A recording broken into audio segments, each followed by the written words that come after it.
રાજકોટ જિલ્લાના ઉપલેટા તાલુકાના ખાકીજીડિયા સેવંતરા નવાપરા ગામના ક્ષત્રિય આગેવાનો દ્વારા અપક્ષમાંથી જીતેલા નગરસેવક એવા ચંદ્રપાલસિંહ તેમજ રાજપૂત સમાજના પ્રમુખ હરપાલસિંહ જાડેજાનું સન્માન કરવામાં આવ્યું હતું. રાજપૂત સમાજ તેમજ અન્ય સમાજના આગેવાનો, રાજનેતાઓ સહિતનાઓ દ્વારા તાજેતરના ચૂંટણી પરિણામ જાહેર થયેલું. તેમાં અપક્ષમાંથી નગરપાલિકાની ચૂંટણી જીતેલા ચંદ્રપાલસિંહ જાડેજાને ગામની દીકરીઓ દ્વારા કુમકુમ તિલકથી વધાવવામાં આવ્યા હતા અને આગેવાનો દ્વારા સાલ ઉડાડી અને હારતોરા કરી સન્માન સાથે ભવ્ય સ્વાગત કરાયું હતું. તો સાથે સાથે તાલુકાના નીલખા ગામે શ્રી ખોડિયાર માતાજીને શીશ ઝુકાવી આશીર્વાદ લીધા હતા. હરપાલસિંહ જાડેજા અને ચંદ્રપાલસિંહ જાડેજા દ્વારા દર્શન કરી ધન્યતા અનુભવાઈ હતી. આ કાર્યક્રમમાં સમાજના આગેવાનોએ સાથે રહી આ કાર્યક્રમને સફળ બનાવ્યો હતો.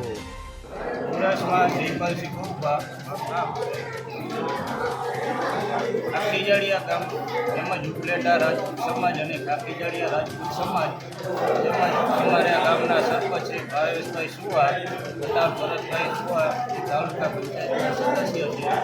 તેમની હાજરીમાં ઉપલેટા અપક્ષ ઉમેદવાર એવા ચંદ્રપાલસિંહ જાડેજા તથા તેમના ભાઈ હરપાલસિંહ જાડેજા જે ઉપલેટા તાલુકા રાજપૂત સમાજના પ્રમુખ છે તેમનું ખાકીજાડિયા ગામમાં સ્વાગત સમારંભ કરેલ છે. સરફરાજ કોડી સાથે CN24 ન્યૂઝ ઉપલેટા. હવે જુઓ દેશ દુનિયાની તમામ ખબરો તમારી આંગળીના ટેરવે. ઉઠાવો મોબાઈલ અને Google Play Store પરથી ડાઉનલોડ કરો અમારી CN24 ન્યૂઝ મોબાઈલ એપ.